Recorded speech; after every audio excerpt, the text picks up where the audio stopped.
guys, nandito kami ngayon sa Toyota kasi nagpapa-change oil kami. Ngayon, ang aga namin umalis sa Batangas.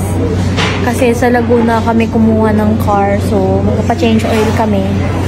So, ang aga namin gumising, mga 6 yata yan kasi ang appointment namin is 8 AM. So, nandito si Alpha. Ano ba yan? Ano ba yan kasi nangyari dyan? Parang namang kahoy yan. Pati nga yung isa.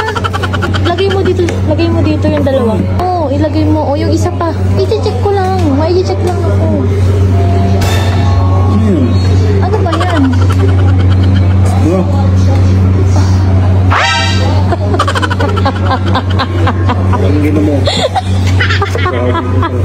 Ay, nakita ko. Dali. Isa lang. Dali na, isa lang. Ito.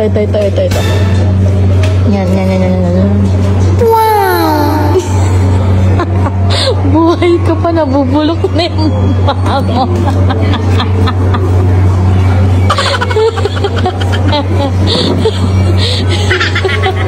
Isa na lang, isa. No way. Hindi, you don't need to say something. May papakita yung isa na lang. Because this is I use every day. Yeah, I know it's about your training or something like that, and you pray always. Why it's funny? No, it's not about that. Ito yung paa kasi.